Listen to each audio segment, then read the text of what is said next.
Praise Lord. Hallelujah. Thank you Lord. మన ప్రభు అయినటువంటి యేసుక్రీస్తు నామములో మీ అందరికీ వందనాలు. Praise Lord. అందరూ బాగున్నారా? ఈ రోజున మన చర్చి యాన్యువల్ డే 2వ సంవత్సరంలోకి ప్రవేశింపజేశాడు దేవుడు. ఇప్పుడు 3వ సంవత్సరంలోకి అడుగు పెట్టబోతున్నాం. ఈ రోజున దేవుడు మన మధ్యలోకి ఆశ్చర్యరీతిగా దైవజనులు యేసుబాబు గారిని, అలాగే మా ప్రియులు డానియల్ గారిని దేవుడు నడిపించడం నిజంగా మన కుటుంబాలకి ఎంతో ఆశీర్వాదకరం.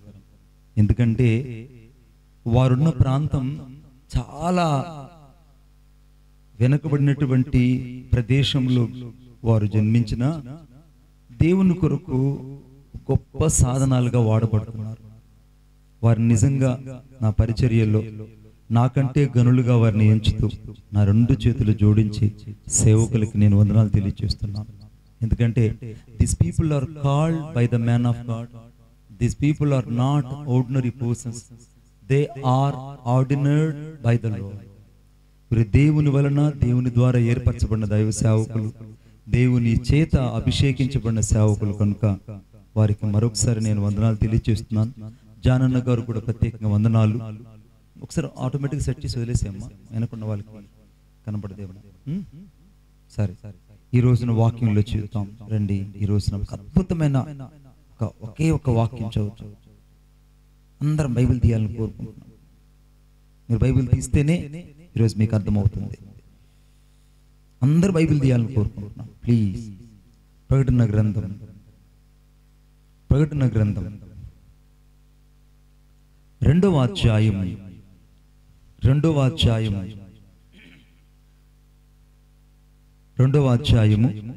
వచనం.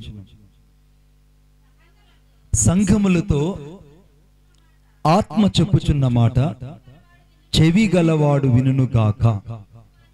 జయించువానికి మరుగయిన మన్నాను భుజింపనిత్తును, మరియు అతనికి తెల్ల రాతినిత్తును. ఆ రాతి మీద చెక్కబడిన ఒక క్రొత్త పేరుండును, పొందిన వానికే కాని అది మరెవ్వరికి తెలియదు. తలలు వంచండి, ప్రార్థన చేసుకుందాం. ప్రేమగల మా తండ్రి, నీకు వందనాలు చెల్లిస్తున్నాను. ఈ వాక్యము ద్వారా మాతో మీరు మాట్లాడండి. మేమేమై ఉన్నామో అది కేవలం నీ కృప అయి ఉన్నాం. నీ స్వరాన్ని వినడానికి మా అంతరంగంలో భయాన్ని కలుగు చేయండి ప్రభువా. నీ చిత్తాన్ని చేయడానికి మమ్మల్ని ఇంకనూ నీ కాడిని మోయడానికి మమ్మల్ని వంచండి ప్రభువా. నీ పాదాల మట్టుకు మమ్మల్ని వంచి నీ కాడి మోసే భాగ్యం దయచేయమని కోరుకుంటున్నాను. ఏ శరీరం మీదుట అతిశయింపకుండానట్లు ప్రభువా, మా సొంత మాటలను నీ సిలువ చెంతన పాతిపెడుతున్నాను. నీ పునరుత్థానపు శక్తిని నా మీద మీరు ఉంచినందులకే వందనాలు. నీ పునరుత్థానపు రక్త ప్రోక్షణలో నన్ను మీరు ముంచినందులకే వందనాలు. ఈ సమయంలో మీరు మహిమ పొందమని నజరేయుడైన యేసయ్య శక్తి కలిగిన నామంలో ప్రార్థన చేసి వేడుకొనుచున్నాను తండ్రి, ఆమేన్. గమనించండి, 17వ వచనంలో సంఘములతో ఆత్మ చెప్పుచున్న మాట చెవి గలవాడు వినుగాక. ఎవరు చెప్తున్న మాట అనంటే ఆత్మ చెప్పుచున్న మాట. ఆత్మ చెప్పుచున్న మాట ఎవరు వింటారు అనంటే ఒక్క చెవి కలిగిన వాడే వింటాడు. 3 రకాల చెవులు ఉన్నాయి. ఒకటి, సాక్షాత్తు దేవుడే దిగి వచ్చి సొదొమ గొమొర్రాలో స్వయంగా దేవదూతలను దేవుడు పంపించి ఈ స్థలాన్ని వదిలిపెట్టి రండయ్యా, ఈ స్థలము కొద్దిసేపటికి అగ్ని చేత తగలబడబోతుందనంటే దేవుడు చెప్పిన మాటను పెడచెవి పెట్టినందున కుటుంబము మొత్తం పతనమైపోయింది. వారికి చెవి ఉంది, కానీ దేవుని మాటను వారు వినలేదు. అది మొదటి ప్రళయం. 2వ ప్రళయం ఆదికాండం 2వ అధ్యాయంలో ఏదైనా తోటలో, మీరు ఎప్పుడైనా చూడొచ్చు. ఆదికాండం 2వ అధ్యాయంలో ఏదైనా తోటలో దేవుడు అన్ని నిర్మించి అన్ని మీరు తినవచ్చు, కానీ ఈ మంచి చెడ్డలు తెలివినిచ్చు ఈ వృక్ష ఫలాన్ని తినద్దన్నాడు. The God has said that one word, but they shall not hear of the voice. రెండోసారి దేవుడు మాట్లాడాడు. మాట్లాడిన మాటను ఆదిలోనే అబ్రహాము ఆదిలోని ఆదాము అవ్వలు ఆ మాటను పెడచెవి పెట్టారు. చక్కగా వాళ్ళ చెవులు ఉన్నాయి. ఏదన్నా మీరు తినచ్చు, కానీ ఆ పండు మాత్రం తినద్దన్నారు. ఆ పండుని తిన్నారు. ఈ ప్రపంచానికి గొప్ప విపత్తును తీసుకుని వచ్చారు. రెండవసారి ఆత్మ చెప్పిన మాటను చెవి కలిగిన వాళ్ళు వినలేదు. సొదొమ గొమొర్రా కాలంలో లోతు వినలేదు. మూడోది చాలా చాలా చాలా ప్రాముఖ్యమైనటువంటి విషయం, సాక్షాత్తు యేసుక్రీస్తు ప్రభువే దిగి వచ్చి, యెరూషలేమా నేడైనా నువ్వు రక్షణ పొందు, నువ్వు రక్షణ పొందకపోతే నీ పిల్లల్ని బండకేసి కొడతారు, నువ్వు రక్షించబడకపోతే నీ గోడలు క్రోళదోయబడతాయి, నేడైనా నువ్వు సమాధాన సంగతులు తెలుసుకున్న ఎడల నీకెంతో మేలని స్వయంగా యేసుక్రీస్తు ప్రభువే ఎలుగెత్తి సువార్త చెప్పాడు. ఎక్కడ చెప్పాడంటే యెరూషలేము ఊర్లోకి వచ్చినప్పుడే చెప్పాడు. ఒకరికి చెప్పలేదయ్యా, ప్రజలందరికీ చెప్పాడు. కానీ వాళ్ళందరికీ చెవులున్నాయి, కానీ వారు వినలేదు. వారు విననందువల్ల వారికి వచ్చిన విపత్తు ప్రపంచంలో ఏ జాతికి రానంత భయంకరమైన వినాశనం వచ్చింది. కాబట్టి ప్రియమైన సంగమా, నువ్వు దేవుడు చెప్పుచున్న మాటను నువ్వు విన్నట్లయితే మొదట నువ్వు బ్రతుకుతావు. హల్లెలూయా చెప్పండి. మొదట నువ్వు బ్రతుకుతావు. ఎందుకంటే మన జీవం క్రీస్తుతో కూడా దాచబడి ఉన్నది. మన జీవం యేసుక్రీస్తులో భద్రపరచబడి ఉంది. కాబట్టి ఆత్మ చెప్పుచున్న మాట ఎవరికి వినబడుతుందంటే చెవి కలిగిన వాళ్ళు కాదు, ఆత్మ చెవి కలిగిన వానికే వినబడుతుంది. ఆమేన్. ఆత్మ చెవి కలిగిన వారికే వినపడుతుంది. రండి చూద్దాం నాతో పాటు. దయచేసి ఆ మాట నేను చదువుతున్నాను, చాలా స్పష్టమైన మాట. నాతో పాటు చూడండి అందరూ. Thank you Jesus. ప్రకటన గ్రంథం 19వ అధ్యాయం 12వ వచనం. ఆయన నేత్రములు అగ్ని జ్వాలల వంటివి, ఆయన శిరస్సు మీద అనేక కిరీటములుండెను, వ్రాయబడిన ఒక నామము ఆయనకు కలదు, అది ఆయనకే గాని. ఇది ఈరోజు ₹1,00,00,000 ప్రశ్న.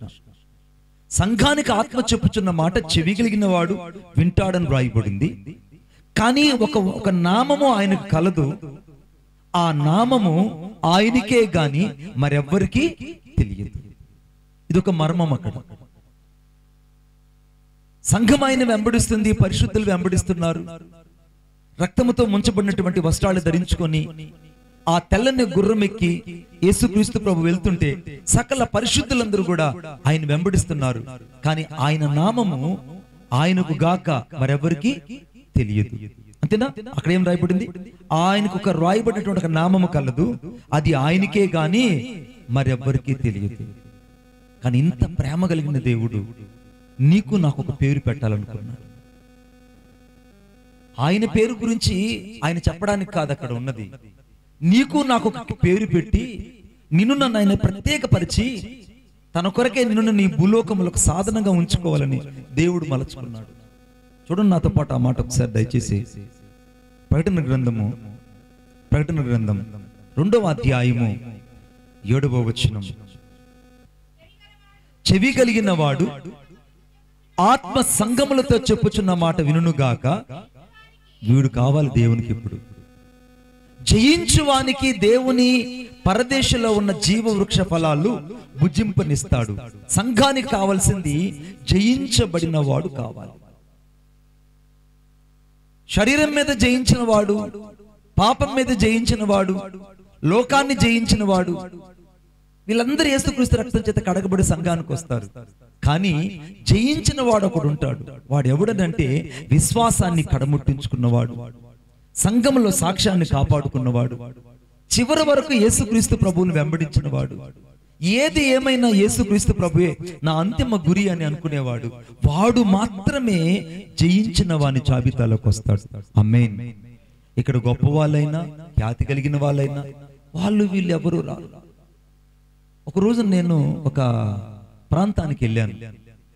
ఆ ప్రాంతంలోకి వెళ్తే ఆ ప్రాంతంలో ఒక ముదుముసలి చాలా అలసిపోయింది, శరీరం అంతా క్షీణించిపోయింది. 83 సంవత్సరాల వయసు. ఆమె పేరు పాపా శంకరమ్మ. ఆమెకేం పేరు అని పేరు? పాపా శంకరమ్మ. 83 సంవత్సరాలు. ఆమెకి కళ్ళు కూడా సరిగా కనపడు. నేను ఆమెను కలుసుకునేటప్పటికి ఆమె కళ్ళు కూడా కనపడలేదు. ఆమె నన్ను ఇలాగా పట్టి చూసి నిషాని చదువు లేదు. సంఘంలో ఆమె ఒక మూల కూర్చొని ఉంటుంది. వాళ్ళది ఒక చిన్న సంఘం. ఆ సంఘంలో మూల కూర్చొని ఉంటుంది. ఆ సంఘానికి ఎదురుకు ఒక రైల్వే గేట్ ఉంది. ఆ రైల్వే ట్రాక్ మీద ఎప్పుడు బండ్లు వెళ్తుంటాయి. బెంగళూరు తిరుపతి మధ్యలో ఉంటుంది. ఆ శబ్దానికి ఎప్పుడు చర్చిలో విపరీతమైన శబ్దం, వైబ్రేషన్ వస్తుంటుంది ట్రైన్ వెళ్ళినప్పుడల్లా. ఆ అవ్వ మూల కూర్చొని ఉంటుంది. ఎవ్వరు ఆ తల్లిని పట్టించుకోరు.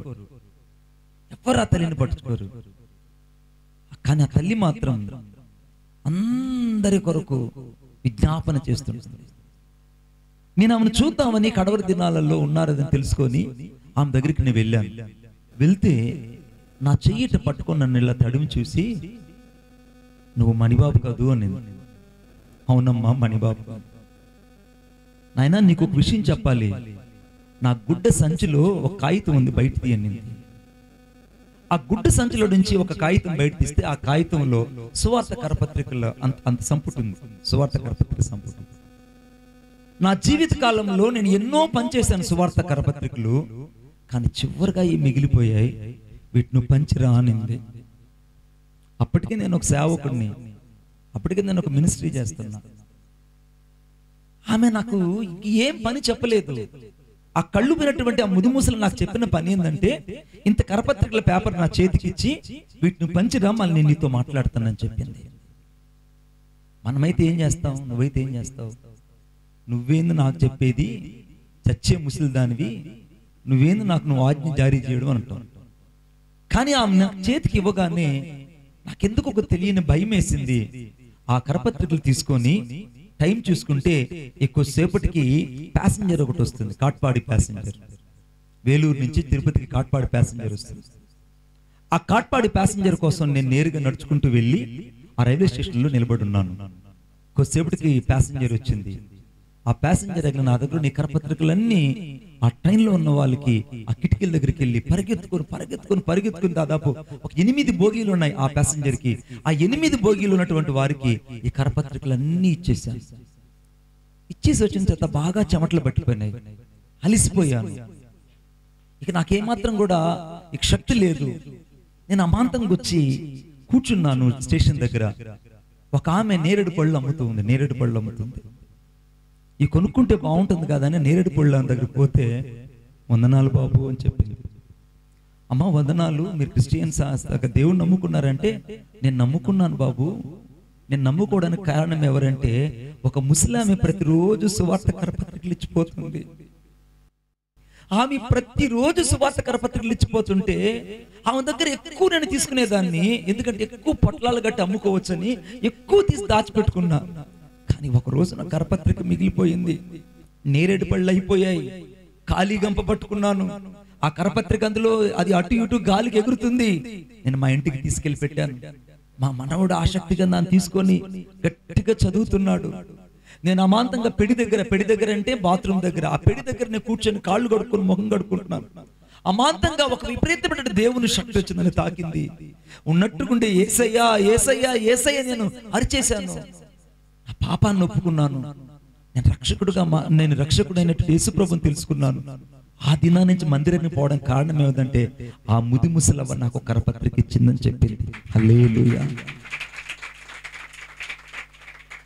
జయించిన వాళ్ళంటే వాళ్ళు. సంఘానికి కావాల్సింది సువార్తను ప్రకటించేవారు కావాలి. సంఘానికి కావాల్సింది సువార్తను గురించినటువంటి ధ్యాస కలిగిన వాళ్ళు కావాలి. సంఘానికి కావాల్సింది దేవుని యొక్క రాజ్య భారాన్ని భుజస్కంధాల మీద వేసుకొని వెళ్ళేవాళ్ళు కావాలి. ఈ కరపత్రికలను పనిచేసిన నేను ఆనందంగా అవ్వ దగ్గరికి వెళ్తే, అవ్వ నా చేతులెట్టు పట్టుకొని, అలిసిపోయావా అనింది. లేదవా, బానే ఉన్నాను నేను, అన్నీ అయిపోయినాయి, కరపత్రికలు అన్నీ అయిపోయినాయి అని చెప్తే అవ్వ అంటుంది, ఇక మిగిలిన ఒక కరపత్రిక ఉంది, ఆ కరపత్రికను భద్రం కాపాడుకోండి. నేను అనుకుంటున్నాను, నా బ్యాగ్ చూసుకొని జిప్పు తీసి ఇంకేమన్నా మిగిలిపోయాయేమో అని చూస్తుంటే లోపల కరపత్రికలు లేవు. అవ్వా, ఇంక ఏ కరపత్రికలు లేవంటే ఆ మిగిలిన కరపత్రిక నువ్వే బిడ్డ, నువ్వే బిడ్డ. ఆ మిగిలిన కరపత్రిక ఎవరో కాదు, నువ్వే. నిన్ను నువ్వు భద్రంగా కాపాడుకో. కొన్ని వేల మందికి నువ్వు ఒక సువార్త కరపత్రిక అవుతావు. నువ్వు వేల మందికి ఒక సువార్త కరపత్రిక అవుతావు. ఒక ముసలి చావుకు సిద్ధమై 84 ఏళ్ల వయసు కలిగిన ఒక తల్లి చెప్పిన మాటలు ఆ గుండెల్లో భద్రంగా పట్టుకున్నాను. అన్ని చాలాసేపు మాట్లాడిన తర్వాత డానియేల్ గారు ప్రభువారు వింటున్నారు, నాయన నేను సరిగ్గా 2 రోజుల తర్వాత ఒక రథం నా కోసం వస్తుంది, ఆ రథం ఎక్కి వెళ్ళిపోతాను, నువ్వే వచ్చి నన్ను భూస్థాపిత చేయాలని చెప్పింది. నువ్వే వచ్చి నన్ను భూస్థాపన చేయాలని చెప్పింది. 2 రోజులు నేను ఆ రోజు కరెక్ట్గా నేను యేసుక్రీస్తు నామములో మంగళవారం రోజు ఆమెను కలుసుకున్నాను. బుధవారం గురువారం అయిపోయింది. శుక్రవారం రోజున వాళ్ళ కుమార్తె చెప్తుందంట, అమ్మా ఈరోజు శుక్రవారం, మరి నువ్వు ఏమి తినడం లేదు, పొద్దెక్కిపోయింది, నేను బొగ్గు తెచ్చిస్తాను, అంత బొగ్గుతో పళ్ళు తొమ్ముకొని ఏదైనా అన్నం తాగమ్మానంటే వద్దమ్మా, నాకు కొద్దిసేపు నేను ప్రార్థన చేసుకుని వచ్చి మళ్ళీ వచ్చిన సద్దిపూ తాగుతా, ఆ ఎక్కడే కప్పెట్టుకో అని చెప్పిందట. ఇక వెంటనే ఆ సద్దిపువ్వు అక్కడే ఉంది. ఈ బొగ్గుతో పళ్ళు తోముకునింది, ముఖం కడుక్కునింది. వెళ్ళి ఆ యొక్క మేకల పాక దగ్గర పడుకునే మేకల పాక, ఆ మేకల పాకలో మోకరించి ప్రార్థన చేస్తుంది. ప్రార్థన చేస్తూనే ఉంది, ప్రార్థన చేస్తుంది. ఒక్కసారిగా ఆ పరలోకంకి వెళ్ళిపోయింది.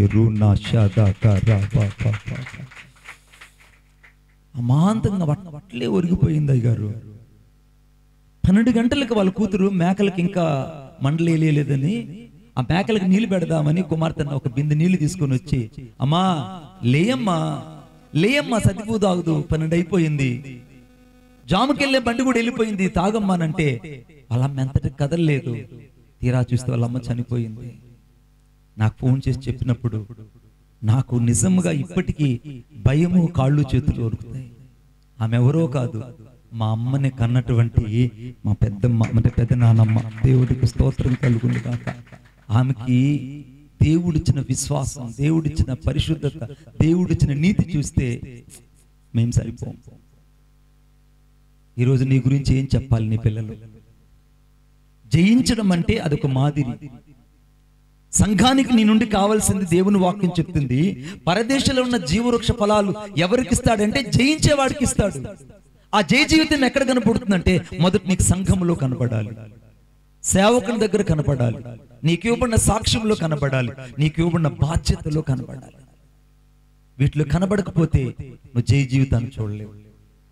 నువ్వు దేవుని కొరకే సువార్తను ప్రకటించకపోతే, నశించిపోతున్న ఆత్మల గురించి నువ్వు భారం లేకపోతే, నశించిపోతున్నటువంటి ప్రజల గురించి నువ్వు చింత లేకపోతే నువ్వు జయించలేవు. నువ్వు జయించిన జాబితాలోకి నువ్వు వెళ్ళలేవు. నేను ఖచ్చితంగా చెప్పగలను, నువ్వు జయించే జాబితాలోకి వెళ్ళలేవు. మా కాలనీలో ఒక ఆమె ఉంది,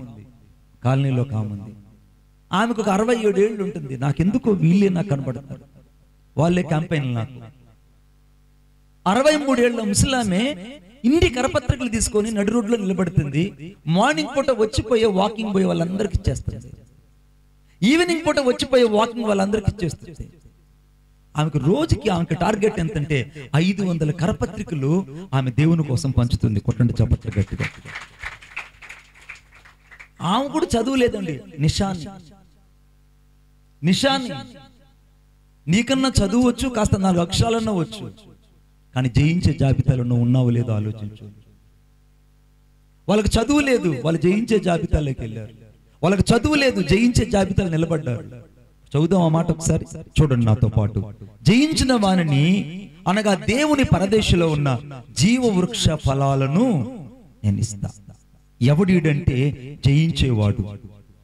ఈ జయించేవాడి కోసం దేవుడిచ్చినటువంటి ఒక గొప్ప కార్యం ఏంటంటే, ఇదే ప్రకటన గ్రంథంలో అనగా 3వ అధ్యాయం 12వ వచనం అనుకుంటా, 3వ అధ్యాయం 12వ వచనం, జయించు వానిని నా దేవుని ఆలయంలో ఒక స్తంభంగా చేస్తాడు, అందులో నుండి వాడికి మీదట ఎన్నటికీ వెలుపలకు పోడు. వెలుపలకు పోడంటే ఎప్పుడు బయటకు వెళ్ళడు, సంఘాన్ని విడిచి వెళ్ళడు, సంఘ కాపరిని కనిపెట్టుకుంటాడు, సంఘంలో ఉన్న మాదిరిని కనిపెట్టుకుంటాడు, సంఘ సహవాసాన్ని కనిపెట్టుకుంటాడు, దేవుని కొరకై దీపం పెట్టడానికి దేవుడిచ్చిన పనిని సక్రంగా నెరవేరుస్తాడు. సంఘంలో నుంచి వెలుపలకు పోడు. దేవుని ఆలయంలో వాడు ఒక స్తంభంగా ఉంటాడు, ఒక స్తంభంగా ఉంటాడు. ఈ స్తంభాలన్నీ పైకి కనబడుతున్నాయి, కానీ లోపల ఒక స్తంభం ఉంటుంది. ఆ స్తంభం పేరేందంటే నాటబడిన ఒక పునాది కలిగిన స్తంభం. ఈ పై స్తంభమే నువ్వు చూస్తున్నావు, కానీ దీనికి ముందు లోపల ఒక స్తంభం ఉంటుంది. ఆ స్తంభమే కనబడిన ఒక పునాది. ఆ కనబడిన పునాది నీకు యేసుక్రీస్తు ప్రభువు అయి ఉండాలి.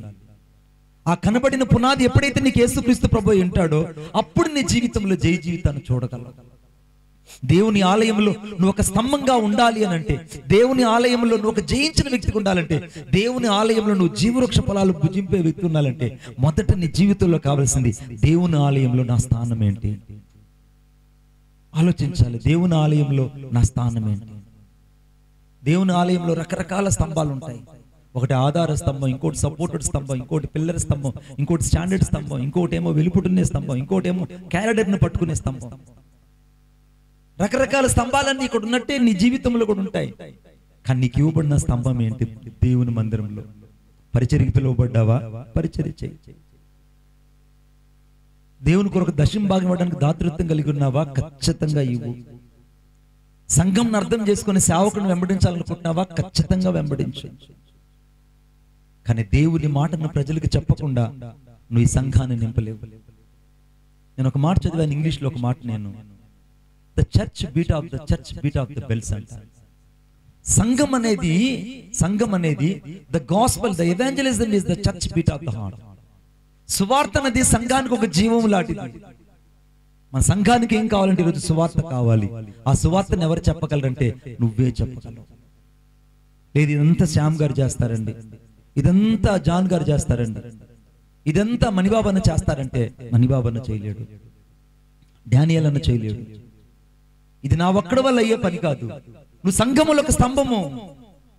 నేను తీసి అవతల పడితే ఈ పక్క ఒరిగిపోతుంది, నువ్వు లేకుండా పోతే ఈ పక్క ఒరిగిపోతుంది, ఈ పక్క వాడు లేకపోతే ఈ పక్క ఒరిగిపోతుంది.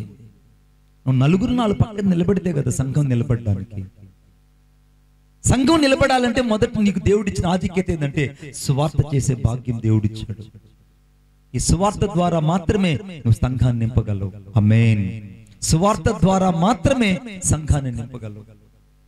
లూది అనేటువంటి ఆమె తుయతెర పట్టణస్తురాలు. ఆమె ఊదా రంగు పొడమ్ముకుంటుంది. ఆ యొక్క ఇసుక తిందుల మీద ఆ రోజున పెద్ద సువార్త సభ జరుగుతుంది. ఆడ పెద్ద ఎక్విప్మెంట్ పెట్టారు, సౌండ్ సిస్టమ్ పెట్టారు, పెద్ద మిక్సర్ పెట్టారు అని అక్కడెక్కడ రాయబడలేదు. హల్లెలూయా. అపోస్తలుడు పౌలు ప్రసంగిస్తున్నాడు, అపోస్తలుడు పౌలు దేవుని గురించి మాట్లాడుతున్నాడు. అందరూ వింటున్నారు. ఆ బీచ్ లో ఉన్న వాళ్ళందరూ వింటున్నారు. ఆ బీచ్ లో ఈ ఊదా రంగు పొడమ్ముకున్నటువంటి ఇక తుయతెర పట్టణస్తురాలు, యూరోప్ పట్టణస్తురాలు. తుయతెర అంటే యూరోప్ పట్టణస్తురాలు. ఆసియా ఖండంలో యూరోప్ ఖండం ఒకటి. ఆ యూరోప్ ఖండంలో చివరి ఉన్న ప్రాంతమే ఈ తుయతెర పట్టణస్తురాలు. ఈ తుయతెర పట్టణస్తురాలే ఈ యొక్క లూదియా. ఈ లూదియా సువార్త విన్నది, దేవుని వాక్యం విన్నది, ఆత్మ చెప్పుచున్న మాట చెవిగలిగిన ఈమె విన్నది. ఈమె చెవిగలిగిన మాటను ఎప్పుడైతే తను తీసుకునిందో వెంటనే దేవుడు ఆమె హృదయాన్ని తెరిచాడట. కొట్టండి చప్పట్లు గట్టిగా. బైబిల్లో 3 దగ్గరలే తెరిచుదాం రాయబడింది. మొదటిదేమో ఆయన సమాధి రాయి తెరిచును. 2 అపోస్తలుల కార్యం 14వ అధ్యాయంలో ఇంత గొప్ప ద్వారం దేవుడు నాకు తెరిచినాడని రాయబడింది. 3వదిగా హృదయాన్ని తెరిచిన దేవుడు. అక్కడేమో సమాధి రాయిని తెరిచి పునరుత్థానుడిగా కనబడ్డాడు. అపోస్తలుడైన పౌలుకేమో పరిచర్య కొరకు ద్వారం తెరిచి యెరూషలేము నుండి ఇల్లురిక వరకు సువార్త చెప్పడానికి దేవుడు ద్వారాలు తెరిచాడు. కానీ లూదియా హృదయాన్ని మాత్రం దేవుడు ఒక ద్వారం లాగా ఎందుకు తెరిచాడు? ఈ ఉదయకాల సమయం ఆలోచించాలి. చాలా లోతైన మాట. ఆత్మ చెప్పుచున్న మాట చెవిగిలిన వాడికి అర్థమవుతుంది. ఇప్పుడు లూదియా హృదయాన్ని దేవుడు తెరిచాడట. అందరు హృదయాలు తెరిచినట్టుగా ఎందుకు రాయలేదు? ఒక్క లూదియా హృదయాన్ని దేవుడు తెరిచినట్టు ఎందుకు రాశాడు? ఈ లూదియా హృదయం తుయతెర పట్టణంలో ఎప్పుడైతే ఈమె యొక్క హృదయాన్ని దేవుడు ఎప్పుడైతే తెరిచాడో ఆమె తిరిగి వెళ్ళి ఆ తుయతెర పట్టణస్థురాల మధ్యలో తన సేవ చేయడం ప్రారంభించింది. అపోస్తలుడు పౌలుకు ఆతిథ్యం ఇచ్చింది, పరిశుద్ధులకు ఆతిథ్యం ఇచ్చింది. ఆ తుయతెర పట్టణస్థుల్లో ఆ ఎఫెసీ సంఘానికి ఆనుకొని ఈమెకు చర్చి కట్టుకునింది. ఆ చర్చిలో ఈమెకు సేవకురాలుగా జీవించింది. ఆమె చేసిన సువార్తకు 3 ఫలితాలు చెప్తాను. ఒకటి, మీ కళ్ళ ముందు గుంటూరుకి జాన్ హైడ్ అనే ఒక దొర వచ్చాడంటే ఆ దొర ఆ యొక్క లూడి అనేటువంటి దేశంలో నుంచి వచ్చాడు. ఆ లూదియా గారు చేసినటువంటి రెండవ ప్రార్థన, రెండవ పరిచర్యకు ప్రతిఫలంగా ఈ రోజు నీవు నేను గొప్పగా బైబిల్ చదువుతున్నామంటే ఆ బైబిల్ చదువుతున్నటువంటి గొప్ప వ్యక్తి ఎవరండి ఆయన? ఎవరు? విలియం కేరీ గారు తుయతర పట్టణంలో నుండి భూలోకానికి సువార్తను తీసుకొచ్చాడు. మూడో విషయం చెప్తాను నేను. మూడో విషయం, యూరప్ ఖండంలో నుంచి గొప్ప దైవజనుడు ఈ రోజు నీకు నాకు కనబడుతున్నాడు. ఎవరైనా టచ్ అంటే పడిపోతుంటామే. ఎవరు? బెన్నీహిన్ గారు యొక్క ఆత్మీయ తల్లి గారు క్యాథరిన్ కుల్మన్ తుయతర పట్టణస్థురాలు. అంతకంటే ఎక్కువగా దేవుడు అనేక మంది మిషనరీలు తీసుకొచ్చారు. ఒక యూరోప్ నుంచి వచ్చినంతగా మిషనరీలు ఇంకా ఏ ప్రాంతం నుంచి రానంత ఎక్కువగా ఆ ప్రాంతం నుంచి రావడానికి కారణం ఏంటంటే దేవుడు లూదియా హృదయాన్ని తెరిచాడు. ఈ మాట నీకు ఎప్పుడైనా సరిపోయిందా? ఎన్నోసార్లు వాక్యం విన్నావు, ఎన్నోసార్లు ప్రసంగాలు విన్నావు, ఎన్నోసార్లు దేవుని కొరకే బ్రతకాలనుకున్నావు. ఎప్పుడైనా దేవుడు నీ హృదయాన్ని తెరిచాడు? ఆమె హృదయాన్ని దేవుడు తెరిచాడు. ఆమె ప్రాంతం నుంచి మిషనరీలు భారతదేశానికి వచ్చాడు. మీకు ఒక ఆశ్చర్యమైన మాట చెప్పిన, ఇదే తుయతర పట్టణ స్థలం నుంచి ఈ యూరప్ ఖండంలో నుంచే మన మధ్యనటువంటి మదర్ తెరీసా గారు బయటకు వచ్చారు. ఆమేన్. మదర్ తెరీసా గారు వచ్చారు. మదర్ తెరీసా గారు ఎవరంటే జగస్లోయ ప్రాంతంలో యూరప్ ఖండం నుంచి వచ్చారు. యూరప్ ఖండం ఎక్కడుందంటే తుయతర పట్టణంలో ఉంది. వీళ్ళకి ఎక్కడి నుంచి వచ్చారంటే వీళ్ళు యేసుక్రీస్తు ప్రభు యొక్క హృదయాన్ని అనేకుల వైపు తిప్పడానికి కారణం ఏంటంటే ఒక్క లూదియా కేంద్ర బిందువు అయింది. ఈరోజు నువ్వు ఎప్పుడైనా ఆలోచించావా, నేను నా సంఘానికి ఒక కేంద్ర బిందువుని, నేను నా పరిచర్యకు ఒక కేంద్ర బిందువుని. అమ్మ, నువ్వు ఖాళీగా వచ్చిపోవడం వల్ల నీ వల్ల స్థలం వృధా అయిపోతుంది. నేనైతే ఖచ్చితంగా చెప్తున్నా, నీ వల్ల స్థలం వృధా అయిపోతుంది. నీ వల్ల స్థలం వృధా అయిపోతుంది. నువ్వు పరిచర్య చేస్తే దేవునికి మహిమ, నువ్వు పరిచర్య చేయకపోతే నువ్వు ఉన్న స్థలాన్ని బట్టి సిగ్గుపడు. నేను ఈ స్థలంలో కూర్చుంటున్నాను, ఒక ఆత్మను తీసుకురాలేకపోతున్నాను. ఈ స్థలానికి వస్తున్నాను, ఒక్క వ్యక్తిని నడిపించలేకపోతున్నాను. ఈ స్థలానికి వచ్చాను, ఒక్కసారిగా నా హృదయం తెరవబడినట్టు ఆధారాలు కనపడలేదు. ప్రభువా, నా బుద్ధిహీనతను మన్నించని ఈరోజు దేవుణ్ణి అడగాలి. ఆమేన్. ఇప్పుడు లూదియా హృదయాన్ని దేవుడు తెరిచాడు. ఒక గొప్ప దైవజనురాలు క్యాథరిన్ కుల్మన్ వచ్చింది. లూదియా హృదయాన్ని దేవుడు తెరిచాడు. మదర్ తెరీసా గారు బయటకు వచ్చారు.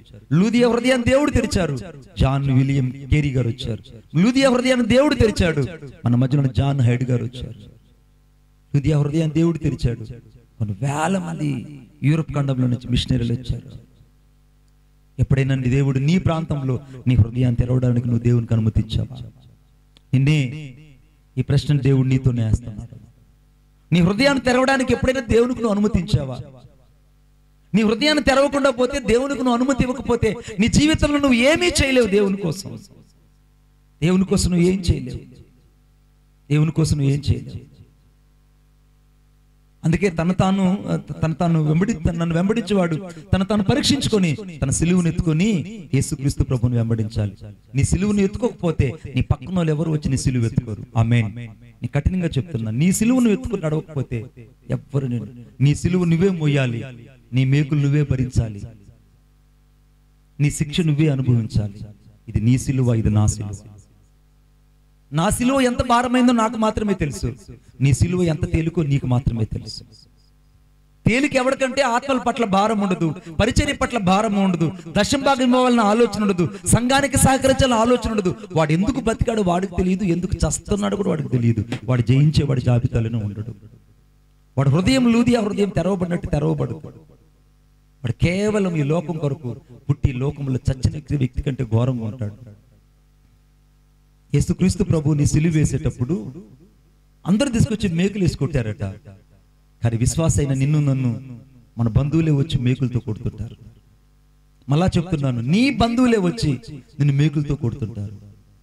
నీ స్నేహితులు వచ్చి నిన్ను సిలువకు అప్పగించి నిన్ను కొరడాలతో కొడుతుంటారు. నీకు ఇష్టమైన వారే నీ పాదాల మీద అనగా సుత్తితో నీ బంధువుల పేరు ఒక సుత్తు అనుకో, నీ స్నేహితుల పేరు ఒక మేక అనుకో, నీకు బంధువులు నీకు ఆప్తులు ప్రియులైన వాళ్ళు చర్నాకోలు అనుకో. వాళ్ళందరూ నేను సిలువకు అప్పగించి నేను ఎందుకు హింసిస్తున్నారో తెలుసా? నువ్వు సిలువ శ్రమను గుర్తిస్తావని. ఎందుకు నేను కఠినంగా బాధిస్తున్నారో తెలుసా? క్రీస్తు యేసును కలిగిన నీవు ఆ క్రీస్తు యేసులో జీవప్రదమైన కృపావరాన్ని అనుభవించడానికి జీవము గల దేవుని చేతికి నీ జీవితాన్ని అప్పగించుకుంటావో లేదో అని పరీక్షించడానికి దేవుడు వాళ్ళు పెట్టాడు. ఈ మాట నీకు అర్థం కాకపోతే మళ్ళా చెప్తాను. ఇశ్రాయేలు కనాను దేశానికి వెళ్తున్నాడు, వాళ్ళు తిరుగుబాటు చేశాడు. వెంటనే మిద్యానులను పంపించాడు, చావు కొట్టారు. ఎవరు దండించాలి వాళ్ళని? ఆ తర్వాత ఇంకొందరు వెళ్ళాడు, ఇంకొకసారి శోధించారు అరణ్యంలో. వెంటనే వాళ్ళ కోసం గిబియోను పంపించాడు. ఇంకొకసారి తిరగబడ్డాడు, వాళ్ళ కోసం దేవుడు వెంటనే ఫిలిస్తీన్లు పంపించాడు. పంపించినప్పుడల్లా దేవుడు వాళ్ళని అద్భుతమైన పనిష్మెంట్ ఇచ్చి ముందుకు నడిపించడం ప్రారంభించాడు. శత్రువులు ఎందుకు దేవుడు అక్కడ అనుమతించాడు? బాధను ఎందుకు అనుభవించాడు? శిక్షను ఎందుకు అనుభవించాడు అని అంటే, ఆ యొక్క శిక్షను అనుమతించడంలో దేవుని యొక్క మార్గాన్ని ఇశ్రాయేలు తిన్నగా తెలుసుకుంటారని. కొట్టండి చప్పట్లు గట్టిగా. శత్రువుల చేతికి అప్పగించి చంపాలన్నది దేవుని ఉద్దేశం కాదు. తాను కొట్టలేక శత్రువుల చేతి కొట్టిస్తాడు. అమ్మ నాన్న చూడండి, బళ్ళేదో వదిలిపెట్టేటప్పుడు, సార్ మా వాడికి 4 ముక్కలు చెప్పండి సార్ అని అంతరు తొదలరు. పోతా పోతా, సార్ ఒక 70 వాడిని కొట్టి చదువు చెప్పండి సార్. అదేదో నువ్వు కొట్టచ్చుగా, నువ్వు వాడిని తీసుకొని ఆ కిటికీలో చేతులు పెట్టి ఆ మ్యాథ్స్ రాలేదని వాళ్ళ చేతుల మీద కొట్టచ్చుగా. నువ్వు కొట్టలేకనే అయ్యేరికి అప్పగిస్తున్నావు. నా దేవుడు కూడా ప్రేమ కలిగిన వాడు, నిన్ను కొట్టలేకనే, సేవకుడు నేను నన్ను కొట్టలేకనే నా కోసం శత్రువులు పెట్టుంటాడు. వాళ్ళు వచ్చి ఎప్పుడైతే చేతులకు బలంగా మేకులు కొడతారో అప్పుడు సిలువ శ్రమ నాకు బాగా అర్థం అవుతుంది. ఎప్పుడైతే చర్నాకోలు తీసుకొచ్చి నా యొక్క చర్మాన్ని చీలుస్తారో వెంటనే యేసుక్రీస్తు అనుభవించిన ఆ శిక్ష నాకు అర్థమవుతుంది. ఆ శిక్ష ఎందుకు నాకు అనుమతించాడు? ఆ చర్నాకోలు ఎందుకు నాకు అనుమతించాడు? ఆ మేకలు ఎందుకు నా చేతులు కొడుతున్నారంటే, చావడానికి దేవుడు నన్ను కొట్టించట్లేదు, సిలువ శ్రమను అర్థం చేసుకొని నేను గురువు వైపు పరిగెడతానని. కొట్టండి చప్పట్లు గట్టిగా. ఆ గురువు వైపు పరిగెత్తడానికి ఇప్పుడు ఆయన హృదయాన్ని దేవుడు తెరిచాడు. ఆత్మ చెప్పిన మాట లూదియా చెవి కినబడింది, మరి నీకు వినబడిందా? ఆత్మ చెప్పిన మాట జయించేవాడికి వినబడింది, మరి నీకు వినబడిందా? ఆత్మ చెప్పే మాట ఇంకోరికి వినపడుతుంది. చూడండి నాతో పాటు దయచేసి. గలతీయులకు రాసిన పత్రిక 1వ అధ్యాయం అందరూ బైబిల్ తీయాలని కోరుకుంటున్నాను. 10వ వచనం. ఇప్పుడు నేను మనుషుల దయను సంపాదించుకొని చూచున్నానా, నా దేవుని దయను సంపాదించుకొని చూచున్నానా? నేను మనుషులను సంతోష పెట్టగోరుచున్నానా? ఇప్పటికి మనుషులను సంతోష పెట్టువాడునైతే వీడు జయించేవాడు కాదు. వీడు జయించే జాబితాలో లేడు. ఎవరు వీడనంటే మనుషుల దయను సంపాదించుకునేవాడు, మనుషులను సంతోష పెట్టేవాడు. జయించేవాడు మొదట దేవుని సంతోషం కొరకు ఎదుగుతాడు. జయించేవాడు దేవుని దయ కొరకు ఎదుగుతాడు. కానీ అపోస్తలుడు పౌలు అంటున్నాడు అక్కడ పై వచనంలో ఏమన్నా తెలుసా? మీకు ప్రకటించిన అనగా నేను ప్రకటించినటువంటి సువార్త కాక ఇంకెవడైనా వచ్చి, చివరికి దేవదూతే వచ్చి ఇంకొక సువార్త ప్రకటిస్తే వాడి శాపగ్రస్తుడు. నేను మనుషుల దయను సంపాదించుకోవడానికి రాలేదు, నేను మనుషులు సంతోషపెట్టడానికి రాలేదు, నేను మనుషులు సంతోషపెట్టినా, నేను మనుషుల యొక్క దయను పొందుకోవాలని చూసినా నేను క్రీస్తు యేసునకు దాసుడును కాకపోతాను. నువ్వు క్రీస్తు యేసుకు దాసురాలివేనా? జయించేవాడు క్రీస్తు యేసుకు దాసుడుగా ఉంటాడు. నేను 3 విషయాలు చెప్పాను, చాలా తీవ్రతమైనది. 1, జయించేవాడు దేవుని పని కొరకే సువార్త చేస్తాడు. 2, జయించేవాడు దేవుని హృదయం చేత, దేవుని యొక్క మాట చేత హృదయం తెరవబడిన స్థితిలో ఉంటాడు. 3, జయించేవాడు దేవుని దయను సంపాదించుకోవడానికి ఇష్టపడతాడు. మనుషుల దయ కాదు. అయ్యో వీళ్ళు లేదని అంటే వీళ్ళేమని అనుకుంటాడని, వీళ్ళేదని అంటే వీళ్ళని అనుకుంటారని. ఈ అనుకుంటాను అనుకున్న వాళ్ళు నీతో ఉన్నంత కాలం నీకు ప్రమాదమే. దేవుని సంతోష పెట్టాలి, నేను దేవుని కొరకే చెయ్యాలి, దేవుని కొరకే నేను జీవించాలనుకునే వాళ్ళు సంఘానికి కావాలి. మా ఊర్లో ఒక ఉండేది, దాని పేరు మరియమ్మ. అందరికి ఆ పేర్లుగా పెడతారుగా, మేరవ్వ, మరియమ్మ, కృపమ్మ, దేనమ్మ, ఏ పెడతారు. ఆ మరియమ్మ ఏం చేసింది అంటే, ఒక రోజు నేను మిట్ట మధ్యాహ్నం ఇంటికి వెళ్ళాను. ఇంటికి వెళ్ళేటప్పటికి ఆమె నన్ను చూడగానే, అమ్మో నా మనోడు వచ్చేసాడు, మణిబాబు వచ్చేసాడు అని చెప్పి వెంటనే సైకిల్ స్టాండ్ వేయక ముందుగానే పరిగెత్తుకొని ఆమె ఎదురు వెళ్తున్నాను. అవ్వా ఎక్కడికి వెళ్తుంటే ఇప్పుడే వస్తాను అని చెప్పేసి నేరుగా నాటారు కోర్టుకు వెళ్ళింది. అప్పుడు నాటారు ఉండేవాళ్ళు, బాయికి ఒక మోటారు ఉండేది, బాయికి ఒక మోటారు, ఊరికి ఒక నాటారు ఉండేవాడు. ఇప్పుడు నాటారులు లేరు, బాయికి మోటార్లు కూడా లేవు. నాటారు అంగడికి పరిగెడుతుంది, పరిగెత్తుకొని కొద్దిసేపు వచ్చిన తర్వాత నేను అరుగు మీద కూర్చొని ఉన్నాను.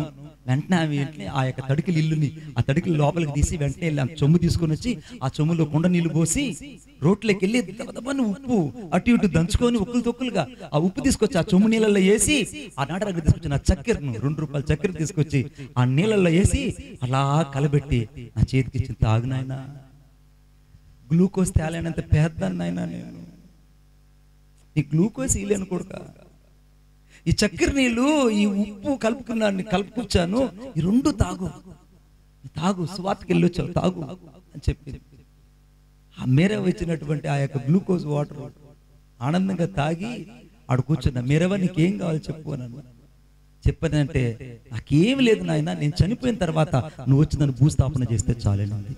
ఆమేన్. నేను చనిపోయిన రోజు నువ్వు వచ్చి నన్ను భూస్థాపన చేస్తే చాలేనండి. నేను అన్నాను, ఖచ్చితంగా చేస్తానవ్వా, ఖచ్చితంగా చేస్తానన్నా. కొన్ని సంవత్సరాలు అయిపోయింది, మంచి విశ్వాసగా సంఘంలో ఉంది, మంచి ప్రార్థనా పరురాలు, చదువు లేదు, చక్కగా ఆమె తెల్ల చీర కట్టుకుని దేవదూతలాగా వచ్చి దేవదూతలాగా వెళ్తుంది, అట్లు పోసుకొని బతుకుతున్నావు అవ్వ. కరెక్ట్గా దశమ భాగం ఇస్తుంది. ఆమె ఇచ్చే దశమ భాగం ఎంతంటే ₹12. ఎందుకంటే నెలకు ₹100 వస్తుంది నాకు. అప్పట్లో దోశ పావలాగా గుర్తుంది అదన్నా మీకు, పావలా దోశ ₹100 ఆమె నెల ఆదాయం. ₹120 ₹12 దశమ భాగం తెచ్చిస్తుంది. ₹100 ₹10 దొంగ నువ్వెట్ట బాగుపడతా, నువ్వెట్ట వృద్ధికి వస్తా, నువ్వెట్ట జయించిన వాడి జాబితాలో ఉంటా, నువ్వు ఏ రీతిగా దైవ దర్శనాన్ని పొందుకోవడానికి లేదా దేవుని కొరకు దేవుని దయ చూడడానికి ఇష్టపడతా. దశమ భాగం ఇవ్వని వాడంత దరిద్రుడు సంఘములు ఇంకెవడు ఉండడు. వాడి ఇంట్లో 3 రకాల దరిద్రతలు ఉంటాయి. ఒకటి వాడు చింపిరి గుడ్డలో కారణమైన దరిద్రతను అనుభవిస్తాడు. రెండవది శరీర సంబంధమైనటువంటి దౌర్భాగ్యమైన స్థితిని అనుభవిస్తాడు. 3 ఆత్మ సంబంధమైన దరిద్రతను అనుభవిస్తాడు. ఈ దశమ భాగం ఇవ్వకపోతే సేవకుడికి ఏం నష్టం లేదు. దేవుడు మూతి పెట్టినవాడు ఎక్కడో ఒక దగ్గర మేత పెడతాడు. ఆమేన్. మూతి పెట్టినవాడు మేత పెడతాడు. ఏం చెప్పండి ఒకసారి, ఇంకొకసారి చెప్పాలి, గుర్తుపెట్టుకోండి సేవకుడి గురించి. మూతి పెట్టిన సేవకుడికి ఎక్కడో దగ్గర దేవుడు మేత ఏర్పాటు చేస్తాడు, కానీ నీ మూతికి మాత్రం మేత అందించిన దేవుడు. ఎందుకంటే నీ సేవకుడు ఆకలిగుంటే నువ్వు తింటున్నావు, దేవుడు ఊరుకోడు. కలిగి ఉంది, నువ్వు పరిచర్యకి ఇవ్వకపోతే నువ్వు వర్ధిల్లలేవు. నీకు ఉన్న వాటిని దేవుని కొరకు ఇవ్వకపోతే నీ జీవితంలో ఆశీర్వాదం చూడలేవు. జరిగిన ఆశ్చర్యమైన సంఘటన ఏంటో తెలుసా? ఈమె ఒకరోజు నేను కర్నూలు మీటింగ్స్ లో ఉన్నాను. మొదటి రోజు మీటింగ్ అయిపోయింది, రెండో రోజు మీటింగ్, మూడో రోజు మీటింగ్ ఉంది. రెండో రోజు మీటింగ్ లో నాకు ఫోన్ కాల్ వచ్చింది. మేరవ మహిళకి వెళ్ళింది, తొందరగా రమ్మన్నారు. రెండో రోజు మీటింగ్ లో రాత్రి వాక్యం చెప్పి ఆ రాత్రి మళ్ళా బయలుదేరి మేరవ దగ్గరకు వస్తే ఆ ఊర్లో వాళ్ళు క్రైస్తవురాలని తాకడానికి కూడా ఇష్టపడకుండా ఆమెను ఒక సిరిచాపలు అట్లే చుట్టి ఆ మూల పక్కకు పెట్టున్నారు. మనవడు ఆ మనవరాలు ఆ చాప దగ్గరికి వెళ్ళి ఇలా చాప దొల్లిచ్చే లోపల ఆ ఎర్ర జీమలు ఈ యొక్క కన్ను కాడి నుంచి ఈ చెంపంతా తినేస్తున్నాయి. కన్ను కాడి నుంచి చెంపంతా తినేస్తున్నాయి ఎర్ర జీమలు. అరే నువ్వు మనుషులా ఏంట్రా, దేవుని బిడ్డ అయితే తాకడానికి ఏదంటే, సార్ క్రైస్తవురాలు కదా, మేము తాకితే ఏమన్నా అవుతుందేమో అని అన్నా. ఆ రోజు నా దగ్గర ఉన్నటువంటి చిన్న ధనాన్ని తీసుకొచ్చి దేవుని పాదాల దగ్గర పెట్టి ఆమెను ఎత్తుబడి చేసినంత ఘనంగా ఆ ఊర్లో రెట్లు కూడా ఘనతగా ఎత్తుపడలే. హల్లెలూయా. అంత ఘనంగా దేవుడు ఆమెను ఎత్తాడు. నీతిమంతుడు ప్రమాణం చేస్తే నష్టం వాటిని మాట తప్పడు. ఎప్పుడు నీ సేవకుడు ఇటువంటి సాక్ష్యాన్ని సంపాదించుకోగలిగేవా? మా మేరవ కోరుకునింది, ఆమె నాకేమిచ్చింది? ₹2 చక్కెర, చిటికెడు ఉప్పు నీళ్ళల్లో వేసి ఇచ్చింది. ఎంత ఆశీర్వాదాన్ని పొందుకునింది. నీ జీవితంలో ఎప్పుడైనా నువ్వు ఇటువంటి చేయగలిగావా దేవుని కోసం? నీ సేవకుడు అంటే నీకు లెక్కలేదు, నీ సంఘం అంటే నీకు లెక్కలేదు. నువ్వు సంఘం గురించి అర్థం చేసుకో, సేవకుడి గురించి అర్థం చేసుకో. దేవుని కోసం ఇవ్వవలసిన వాటిని దేవుని కోసం ఇవ్వలేవు. కానీ దేవుని వాక్యం రాయబడింది, జయించేవాడట దేవునికి దాసుడుగా ఉంటాడట. ఆత్మ చెప్పుచున్న మాట ఎవరికి అర్థమవుతుందంటే క్రీస్తు యేసు కలిగినటువంటి మనసు కలిగిన వాడికి అర్థమవుతుంది. చూద్దాం నా మాట ఒకసారి. అనగా గలతీయులకు రాసిన పత్రిక 1వ అధ్యాయం 17వ వచనం. నాకంటే ముందుగా అపోస్తులైన వారి యొద్దకు యెరూషలేమునకు వెళ్ళలేదు గాని వెంటనే అరేబియా దేశానికి వెళ్ళాడు. ఎవరైనా వెళ్ళింది? అపోస్తులైన పౌలు గారు వెళ్ళారు. ఇక్కడ మీరు ఆలోచించాలి. మీ మనసు అక్కడ వాక్యం మీద ఉంచండి ఒకసారి. మీరు సామాన్యులు కాదు, చాలా చాలా చాలా చాలా క్రిటికల్ పర్సన్స్ మీరు. 17వ వచనంలో నాకంటే ముందుగా అపోస్తలైనటువంటి పేతురు యొద్దకు, ఆ తరువాత అననీయ యొద్దకు, ఆ తర్వాత ఆది అపోస్తల దగ్గరికి నేను వెళ్ళలేదు. కానీ నేను యెరూషలేముకు కూడా వెళ్ళలేదు. ట్రైనింగ్ పీరియడ్ కోసం వెళ్ళలేదు. వాళ్ళు ఏదైనా 4 మాటలు బుద్ధి మాటలు చెప్తారని అక్కడికి వెళ్ళలేదు. నేను వెంటనే ఎక్కడికి వెళ్ళాను? కానీ వెంటనే అరేబియా దేశానికి వెళ్ళాను. అపోస్తలుడు పౌలు ఎందుకు అరేబియా దేశానికి వెళ్ళాడు? అది రక్షించబడినవాడు వెళ్ళాల్సింది అపోస్తలుని పాదాల దగ్గరికి వెళ్ళాలి. రక్షించబడినవాడు వెళ్ళాల్సింది కేవలము యెరూషలేముకి వెళ్ళి దేవుని ఆలయంలో బుద్ధిమంతుడై 4 పాఠాలు బుద్ధిమంతుగా నేర్చుకోవాలి. యెరూషలేముకి వెళ్ళలేదట. ఏర్పరచబడిన అపోస్తలుల దగ్గరికి వెళ్ళలేదంట. అరేబియా దేశానికి వెళ్ళాడట. ఏం చూడడానికి వెళ్ళాడు? ₹1,00,00,000 ప్రశ్న. ఏమండి డానియల్ గారు, టూర్ వెళ్ళాడా? సీరియస్గా ఆలోచిద్దాం. సీరియస్గా టూర్ వెళ్ళాడా? ఏమండి ఆడేమన్నా అరేబియా దేశంలో ఏదన్నా గొప్ప వింతలు వైద్యురాలు చూడడానికి వెళ్ళాడా? అపోస్తలుడు పౌలే స్వయంగా చెప్తున్నాడు, అయ్యా నేను యెరూషలేముకి వెళ్ళలేదయ్యా. మొదట ఆ దమస్కులో ఎప్పుడైతే ఆత్మ చెప్పుచున్న మాట నా చెవికి తాకిందో, ఎప్పుడైతే నేను నిన్ను మనుషులు పట్టే జాలరుగా చేస్తానని చెప్పాడు, ఎప్పుడైతే నాకు సేవకుడు అంటే స్వల్ప విషయం అని చెప్పాడో, వెంటనే దేవుని పిలుపుకు లోబడి నేను అపోస్తలుల దగ్గరికి పోలేదు, యెరూషలేం దగ్గరికి పోలేదు, అక్కడున్న పెద్దల దగ్గరికి పోలేదు, దేవాలయం దగ్గరికి పోలేదు. నేను మొదట ఎక్కడికి వెళ్ళానంటే అరేబియా దేశానికి వెళ్ళాను అన్నాడు. కొట్టండి చప్పట్లు గట్టిగా, ఇంకా గట్టిగా. ఎందుకు వెళ్ళాడు అరేబియా దేశానికి? చూడండి నాతో పాటు. గలతీయులకు రాసిన పత్రిక 4వ అధ్యాయం 25వ వచనం. 4వ అధ్యాయం 25వ వచనం. అయితే అందరూ బైబిల్ తీయలేదులే చాలా మంది. అయితే బాగా చదువు నాయన. 4:25 చదువుతారు. అమ్మమ్మ, ఈ హాగరు అనున్నది అరేబియా దేశములో ఉన్న ఆమేన్ సీనాయి కొండకి వెళ్ళాడు. ఇక్కడ అపోస్తలుడు పౌలు ఆత్మ చెప్పుచున్న మాట ఎవరికి అర్థమవుతుందంటే, యెరూషలేము కోసం వెళ్ళలేదు. అపోస్తలుల దగ్గరికి వెళ్ళి, అయ్యా నాకు దమస్కులో యేసు ప్రభు కనబడ్డాడని చెప్పడానికి వెళ్ళలేదు ఈ మనుషుడు. మొదట ఎక్కడికి వెళ్ళాడంటే అరేబియా దేశంలో ఉన్నటువంటి సీనాయి కొండ మీదకి వెళ్ళి దేవుని ప్రత్యక్షత కొరకు ఈ మనుషుడు అక్కడ దేవుని సన్నిధిలో కొన్ని దినాలు కనిపెట్టాడు. కొట్టండి చప్పట్లు గట్టిగా, ఇంకా గట్టిగా, చచ్చు చప్పట్లు కాదు. ఈ అరేబియా దేశంలోని సీనాయి కొండకి వెళ్ళి ఆ సీనాయి కొండ దగ్గర దేవుని సన్నిధిలో తన్ను తాను అప్పగించుకున్నాడు. తను ఎంత పరిచర్య చేయబోతున్నాడో దేవునికి అప్పగించుకున్నాడు. దేవుని చిత్తాన్ని ఎలా చేయాలో అప్పగించుకున్నాడు. దేవుని స్వరాన్ని ముందున్న కాలంలో ఎలా వినాలో తను నేర్చుకున్నాడు. అందుకే అరేబియా దేశానికి వెళ్ళాడు. అక్కడ సీనాయి కొండ మీద కనపడ్డాడు. చూడండి నాతో పాటు హెబ్రీయులకు రాసిన పత్రిక. ఎందుకు ఆ సీనాయి కొండ మీదకి వెళ్ళాడు? ఇంకే కొండలు లేవా? ఆడకే ఎందుకు వెళ్ళాడు? చూడండి నాతో పాటు హెబ్రీయులకు రాసిన పత్రిక 12వ అధ్యాయం 22వ వచనం. ఇప్పుడైతే సియోను అనే కొండకు, జీవము గల దేవుని పట్టణమునకు, అనగా పరలోకమున యెరూషలేమునకు, వేవేల కొలది దేవదూతల యొద్దకు, పరలోకమందు రాయబడి ఉన్న జ్యేష్ఠుల సంఘమునకు, వారి మహోత్సవమునకు, అందరి న్యాయాధిపతిన దేవుని యొద్దకు, సంపూర్ణ సిద్ధి పొందిన నీతిమంతుల ఆత్మ యొద్దకు యేసుక్రీస్తు ప్రభు ఎలా వచ్చాడో అపోస్తలుడైన పౌలు కూడా సీనాయి కొండ దగ్గరికి వచ్చాడు. కొట్టండి చప్పట్లు గట్టిగా, ఇంకా గట్టిగా. ఇప్పుడు ఆ సీనాయి కొండలో అపోస్తలుడైన పౌలుకి ఏం కనపడింది? పెద్ద మహోత్సవం కనపడింది. ఆమేన్ చెప్పండి గట్టిగా. ఆ తర్వాత సీనాయి కొండ ఏం కనపడింది? ఒక జ్యేష్ఠుల సంఘం కనపడింది. సీనాయి కొండలో ఏం కనపడింది? యెరూషలేము నుండి ఇల్లురికా వరకు తను చేయబోయే సువార్త కనపడింది. ఆ సీనాయి కొండ మీద ఏం కనపడింది?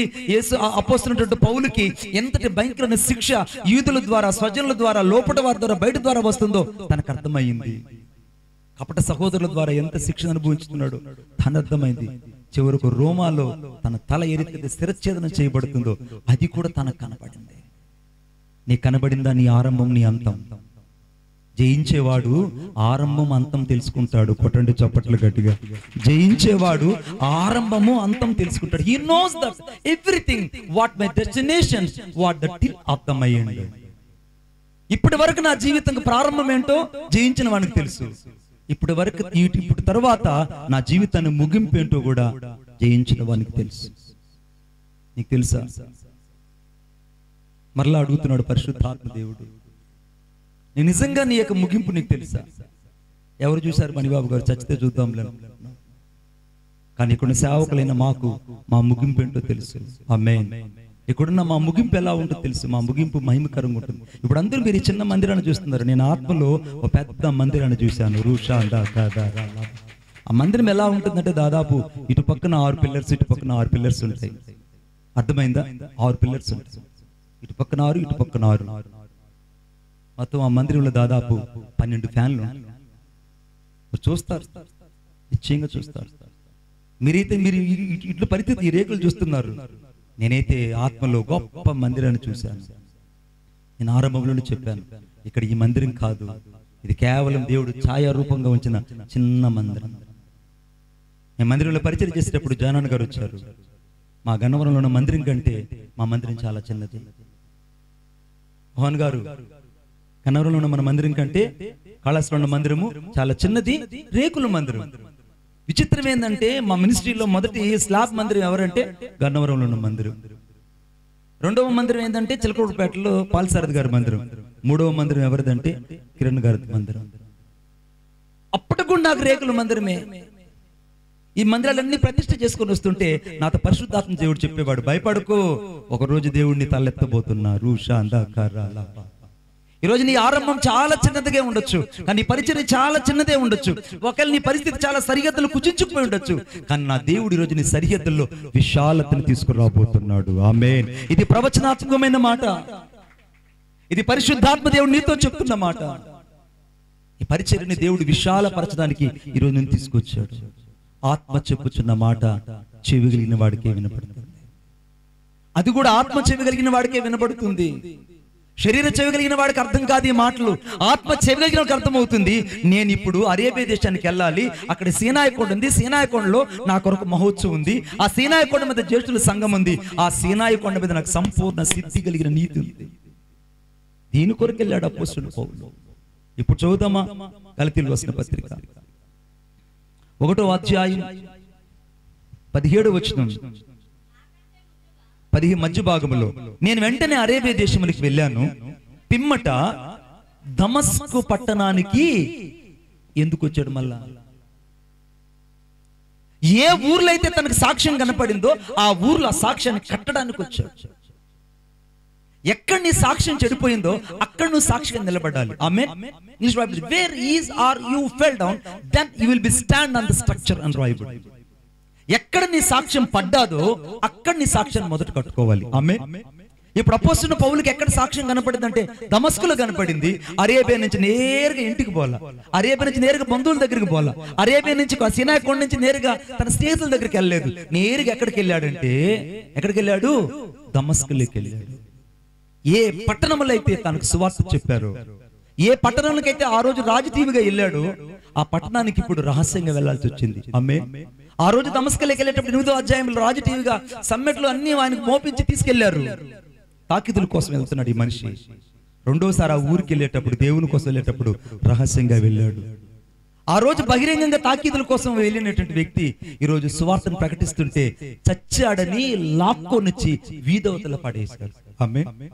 ఆ రోజేమో రాజటీవిగా గుర్రం మీద వెళ్ళాడు, ఇప్పుడేమో చచ్చాడో లేదో అని కొరప్రాణాలతో ఉన్నటువంటి అపోస్తలుడు పౌలును రాళ్లతో కొట్టి కొట్టి కొట్టి అపోస్తలుడు పౌలుని చచ్చాడని దమస్కు పట్టణం వెలుపలి తీసుకొచ్చి మొదటిసారి అవార్డు ఇచ్చి బయటపడేశారు.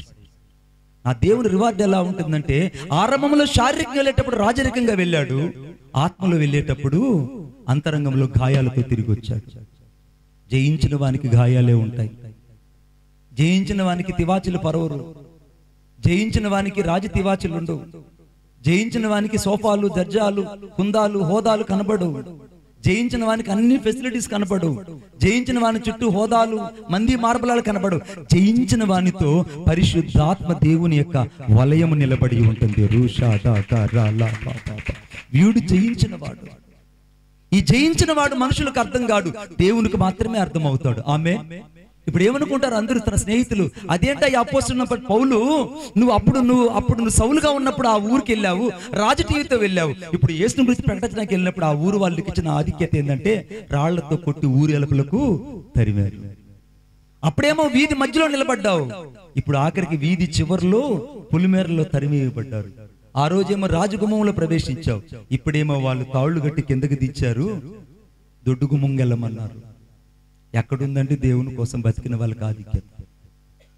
జయించిన వాడు ఎప్పుడు ఆధిక్యతను చూసుకోడు, జయించిన వాడు ఎప్పుడు ఘనతను చూసుకోడు, జయించిన వాడు ఎప్పుడు మందిరంలో గుర్తించట్లేదు. ఒక్క పాట ఇవ్వనందుకు చర్చికి మానేశాడు ఆ పాపిష్టుడు. ఒక్క పాట. నువ్వు పాడకుండా పోతే ఎవరుంటారు చెప్పు? నాకు అనిపిస్తుంది వాడిని పట్టుకొని మిట్ట మధ్యాహ్నం కొండ మీద తీసుకెళ్లి వాడిని మోకరింపజేస్తే జీవితంలో వాడి జీవితంలో ఇంక పాపం చేయడు, ఇంక జీవితంలో పాట కూడా పాడవాడి, సనగడు కూడా సనగడిక. సంఘానికి కావాల్సింది ఏంటంటే అలిగేవాళ్ళు కాదు, సనిగేవాళ్ళు కాదు, గొనిగేవాళ్ళు కాదు. ఈ సనిగే వాళ్ళకి, అలిగే వాళ్ళకి, గొనిగే వాళ్ళకి ఒకే ఒక రాజరికమైన జవాబు చెప్తా. మొదటి కొరింథీయుల పత్రిక 10వ అధ్యాయంలో వాళ్ళు సనిగి సంహారికుని చేతిలో చచ్చారు. నువ్వు సనిగావో చర్చికి వచ్చి ఆకి రక్తం కక్కుని చచ్చిపోవచ్చు. సనగడు ఎందుకు? దేవుని మందిరానికి వస్తే దేవుడు చెప్పిన మాట విని, దేవుడు చెప్పిన మార్గం నడిచి, దేవుడు చెప్పింది చేస్తే నీ జీవితంలో ఆశీర్వాదం కలుగుతుంది. ఆమేన్. ఇప్పుడు ఈ మనుషుడు దమస్కు వచ్చాడు, దమస్కులో గొప్ప అవార్డు ఇచ్చాడు దేవుడు. ఆనందంగా తిరిగి దెబ్బలు తిని, రాళ్ల దెబ్బలు తిని తిరిగి వెళ్తుంటే అప్పుడు చూశాడు. చూడండి ఆ మాట, నా మాట. గల్తీయులకు రాసిన పత్రిక 1వ అధ్యాయం 18వ వచనం. అటుపైన 3 సంవత్సరాలైన తరువాత, ఎప్పుడు దాకా పేతురు కనపడలేదు ఇతనికి? చెప్పాలి గట్టిగా. 3 సంవత్సరాలు ఈ మనుషుడు దేవునితో సహవాసం చేశాడు. 3 సంవత్సరాలు ఈ మనుషుడు దేవుని చిత్తం వెతికాడు. 3 సంవత్సరాలు ఈ మనుషుడు సువార్త కొరకు పరిగెత్తాడు. 3 సంవత్సరాలు ఈ మనుషుడు పెద్ద పెద్ద వాళ్ళని పరిచయం చేసుకోవడం వెంపర్లాడలేదు, యేసును పరిచయం చేసుకోవడానికి ఇష్టపడ్డాడు. జయించిన వాడు. ఇదే మా జీవితంలో కలిగి ఉన్న నా చిరునామా, ఇదే ఆరంభం నుంచి కలిగి ఉన్నా. ఇది కడగొట్టుకోరు, కాపాడుకోవాలని ప్రయత్నిస్తున్నా. నువ్వు వాళ్ళ కోసం వీళ్ళ కోసం పరిగెత్తాల్సిన అవసరం లేదు. యేసు నీతో ఉంటే చాలు, యేసు నీతో ఉంటే చాలు, యేసు నీతో ఉంటే చాలు. వారు యేసు వారితో కూడా ఉన్నారని వాళ్ళు గుర్తిరిగిన వారే తమ హృదయాల్లో మండడం ప్రారంభించింది. నీతో యేసు ఉన్నాడనంటే అనేక హృదయాలు దేవుడు మంట పుట్టిస్తాడు. ఆమేన్ చెప్పండి గట్టిగా. ఇంకొకసారి చెప్పండి, దేవుడు నీతో ఉండాలి. నేను రేపు ఆదివారం ఆరాధన చూసుకొని బాలపల్లి వెళ్తా. ఆడ మా సంఘం ఉందని చెప్పాగా, 800 మంది ఇక్కడ సంఘం, 800 మంది. 14 సంవత్సరాలుగా కుష్ఠరోగుల మధ్య సేవ చేస్తున్నాం. 14 సంవత్సరాలు. వాళ్ళ కాళ్ళు చేతులు ఉండవు, వినండి, కాళ్ళు చేతులు ఉండవు, ముక్కులు ఉండవు, కళ్ళు ఉండవు. అందరికీ కాళ్ళు చేతులు యాంప్లిట్యూడ్, సగం కాళ్ళు వెళ్ళిపోతాయి. లబ్బర్ చెప్పులు వేసుకొని, చిన్న చిన్న లబ్బర్ చెప్పులు తోలు ముక్కల్లాగా చేతలు కట్టుకొని తోపుడు బండ్ల మీద వస్తారు జానన్న వాళ్ళు మందిరాన్ని. తోపుడు బండ్ల మీద, తోపుడు బండ్ల మీద వస్తారు వాళ్ళు. వచ్చి అడుక్కొచ్చిన డబ్బులంతా ఒక దగ్గర పోగేసి దశమ భాగం దేవునికి తీసిస్తారు. కొట్టండి చప్పట్లు గట్టిగా. అడుక్కొచ్చిన డబ్బులంతా ఒక దగ్గర పోగేస్తారు. వాళ్ళు అడుక్కొచ్చుకుంటారు, భిక్షాటన చేస్తారుగా. ఆ భిక్షాటన చేసిన డబ్బులంతా ఒక దగ్గర పోగేసి ఆ దశమ భాగం తీసుకొచ్చి దేవుని మందిరంలో పెడతారు. అది దాదాపు ఒక 20,000 30,000 పెడితే అయిన తర్వాత వాళ్ళు మీటింగ్లు పెడతారు. ఆ మీటింగ్లకు ఒక్కడి దగ్గరికి వెళ్ళి ₹1 కలెక్ట్ చేయరు. ఆ అడుక్కొచ్చిన డబ్బులు, వాళ్ళు సంపాదించిన డబ్బుల్లోనే దేవుని కోసం 3 రోజులు ఆ ఊర్లో 800 మంది కుటుంబాలు ఉంటే 800 మంది కుటుంబాలకు 3 పూటల అన్నం 3 రోజులు పెడతారు. కొట్టండి చప్పట్లు గట్టిగా. వాళ్ళకే ఒక మాట అంటారు, అయ్యా మేము అడుక్కునే వాళ్ళమే కావచ్చు కానీ ఆత్మలో మాత్రం అడుక్కునే వాళ్ళం కాదు. నువ్వు ఇలా ఉన్నావా ఎప్పుడన్నా? జయించిన వాళ్ళు. ఆ పాస్టర్ గారి దగ్గరికి వెళ్ళాను, యేసుబాబాయ్ గారు, ఆయన్ని నానా అని పిలుస్తా. ఆయన కళ్ళు లేవు, ఒక కాలు యాంప్లిట్యూడ్ చేశారు, ఒక కాలు తీసేశారు.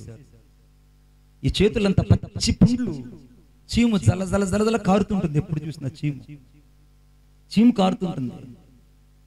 ఆయన తోపుడు బండ్ల మీద తోసుకొని చర్చికి వస్తాడు.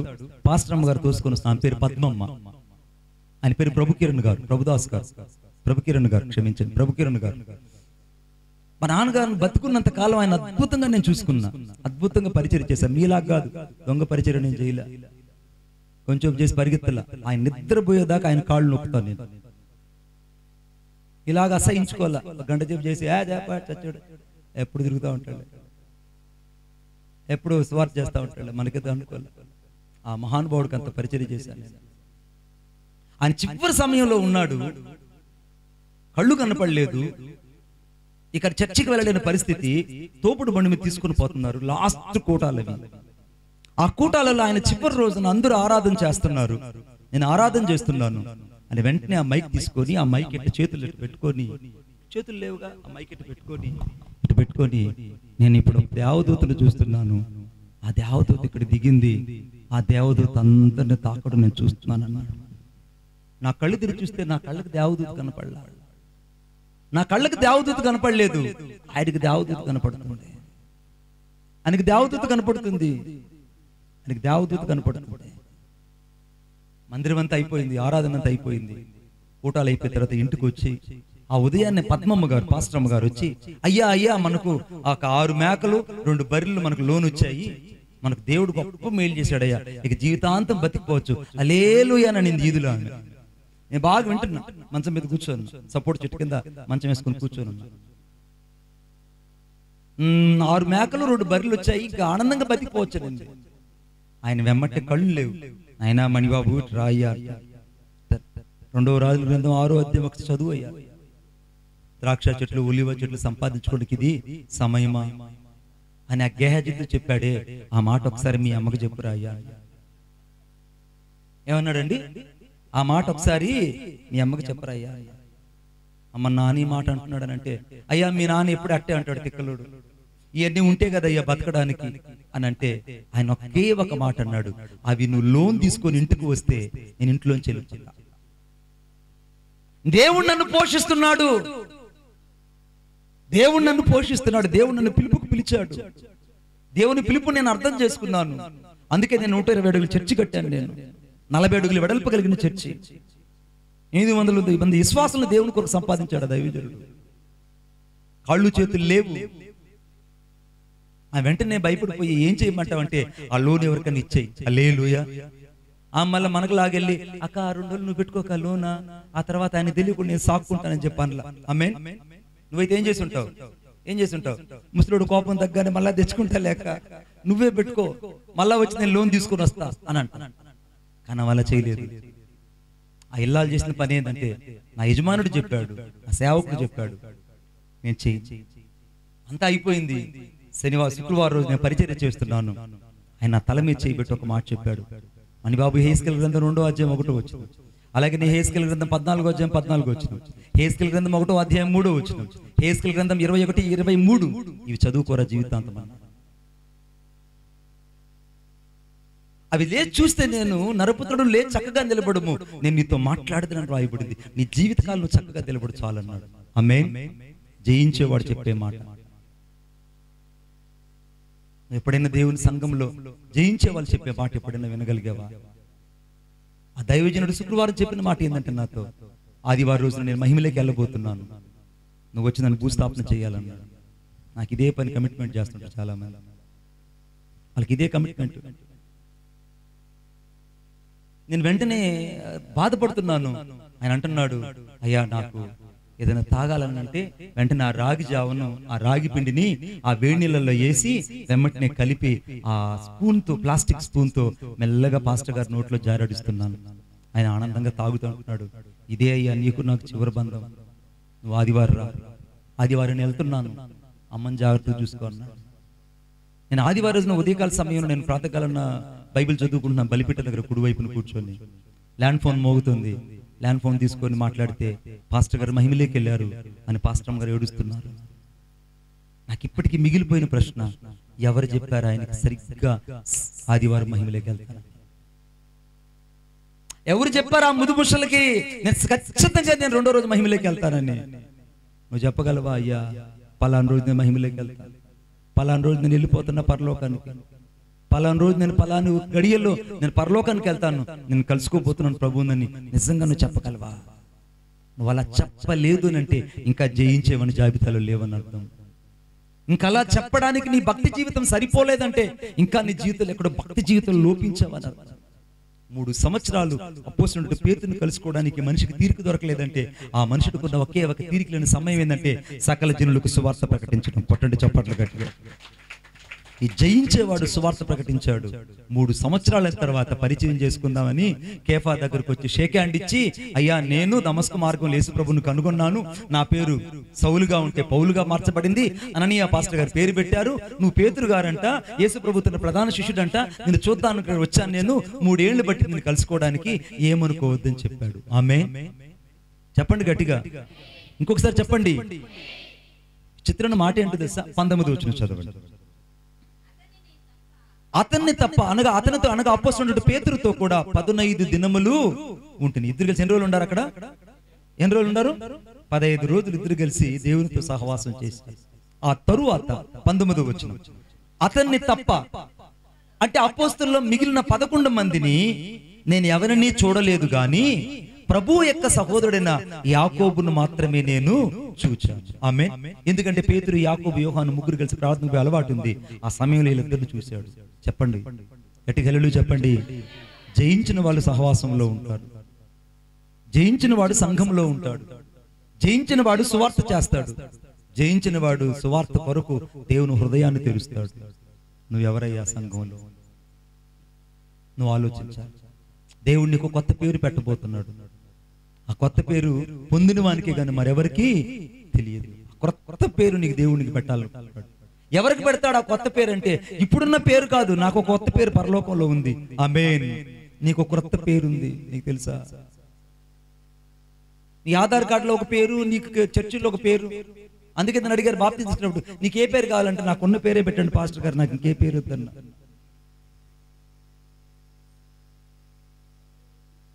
కొత్త పేరు చూద్దాం ఒకసారి, చూడండి. నాతో పాటు చదవండి ఆ మాట, చదివి ప్రార్థన చేసుకుందాం.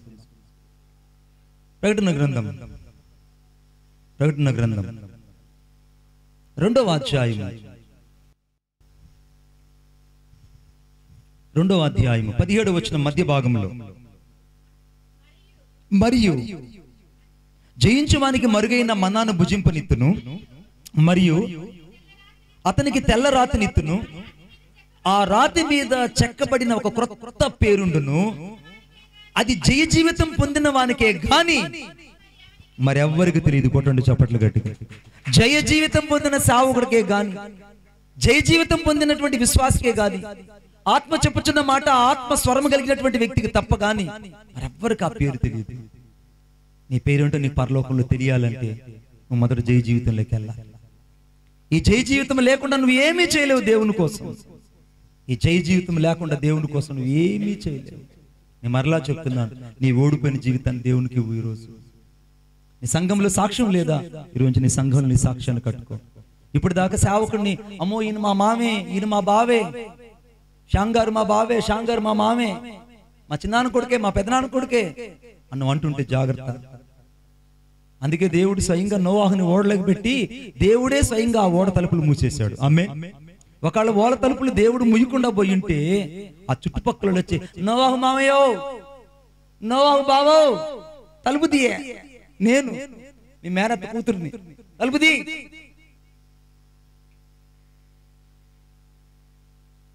కులాలకి మతాలకి అర్థమైందా? బంధుత్వానికి దేవుని మందిరంలో తావు ఉండదు. ఒకే ఒక తావు, యేసయ్య రక్తంతో కడగబడిన మాత్రమే జయ జీవితం కలిగిన వాడు.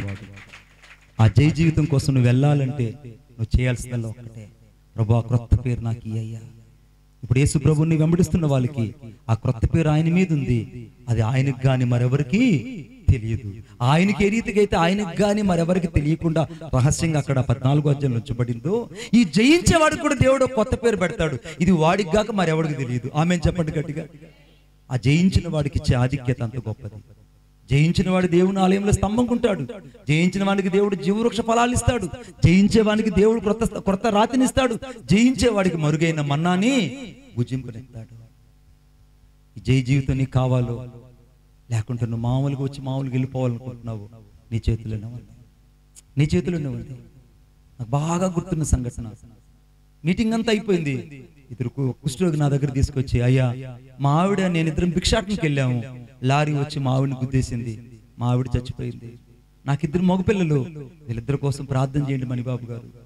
వీళ్ళిద్దరు నేను పెంచలేను, నాకు నిండు కుష్ఠరోగము, నా భార్య చచ్చిపోయింది, ఇక నా వల్ల కావట్లేదు, ఈ బిడ్డలిద్దరి కోసం ప్రార్థన చేయండి. అని చెప్పి అన్నాడు. నేను పరిశుద్ధాత్మ దేవుడు కలిసి ఆ రోజు ఆ ఇద్దరు బిడ్డల మీద చేతులు పెట్టి ప్రార్థన చేస్తున్నాను. ప్రార్థిస్తుంటే యెషయా గ్రంథం 58:14 వచ్చిన ప్రకారంగా దేశం యొక్క ఉన్నత స్థలముల మీదకు నేను నీ పిల్లల్ని ఎక్కించబోతున్నానని చెప్పాడు. దేశం యొక్క ఉన్నత స్థలాల మీదకి నీ పిల్లల్ని ఎక్కించబోతున్నాను. ఏంటి దేవుడు ఎక్కిస్తాడు, దేవుడు ఎందుకు ఈ ప్రాంతానికి పంపిస్తున్నాడు, దేవుడు ఏం చేయబోతున్నాడని నేను ఆలోచన చేస్తుంటే నజరేయుడైన యేసుక్రీస్తు నామములో ఆ ఇద్దరు బిడ్డలను దేవుడు అమెరికాలో న్యూజెర్సీ అనే ప్రదేశంలో గ్రీన్ కార్డులు కలిగి ఒక్కొక్కరు 3 లక్షల రూపాయలు ఉద్యోగాలు చేస్తున్నారు. ఆమేన్. పెద్దోడు అమెరికాలో సెటిల్ అయిపోయాడు, రెండో వాడు అమెరికాలో సెటిల్ అయిపోయాడు. వాళ్ళు నిన్న కూడా నాకు వాట్సాప్ కాల్ చేసి, అంకుల్ మేము ఈసారి రాలేకపోతున్నాం, మాకు పర్మిషన్ ఇవ్వడం లేదు, మాకు ఉద్యోగాల్లో ఒత్తిడి ఉంది, ఈసారి కోటాలు కాదు, మధ్యలో ఇంకెప్పుడైనా మేము వస్తామని చెప్పారు. ఎక్కడున్నారు అంటే న్యూజెర్సీలో ఉన్నారు. వాళ్ళ నాన్నగారు ఇప్పటికీ సాక్ష్యం చెప్తాడు, బింకంలాడే 4 దేవుడు కోసేస్తాడు, అబద్ధం చెప్పే 4 దేవుడు కోయేస్తాడు. ఆ రోజు దైవజనుడు మణిబాబు గారు ప్రవచనం చెప్తుంటే చుట్టుపక్కల నవ్వారంట. అబ్బా, ఈడు పిల్లలు దేశం యొక్క ఉన్నత స్థలాలకు దేవుడు ఎక్కిస్తాడా, ఈడి పిల్లల్ని దేవుడు ఉన్నత ప్రాంతాలకు ఎక్కిస్తాడా? ఇవన్నీ అభూత కల్పనలో. ఆత్మ చెప్పుచున్న మాట శరీరం చెవిగలిగిన వాడికి అర్థం కాదు. ఆత్మ చెప్పుచున్న మాట ఆత్మ చెవిగలిగిన వాడికి అర్థమవుతుంది. ఆయన నమ్మాడు. తన పిల్లలు ఇప్పుడు ఇద్దరు అమెరికా దేశంలో సెటిల్ అయ్యారు. ఆలోచించావా నువ్వు ఎప్పుడైనా? దేవుడు నీ ద్వారా ఈరోజు ఒక కదలికని సంఘానికి తీసుకురావాలనుకుంటున్నాడు. నీ ద్వారా దేవుడు ఈ ఖాళీ స్థలాన్ని నింపాలనుకుంటున్నాడు. నీ ద్వారా నీ సంఘంలోని వెలితిని పూడ్చాలనుకుంటున్నాడు. నీ ద్వారా దేవుడి సంఘాన్ని ఒక దీవెనకరంగా మార్చాలనుకుంటున్నాడు. నీ ద్వారా దేవుడు నీ సంఘాన్ని ఒక దీవెనకరమైన ఆశీర్వాదకరంగా ఉంచాలంటే మొదట నువ్వు సేవకులకు లోబడాలి.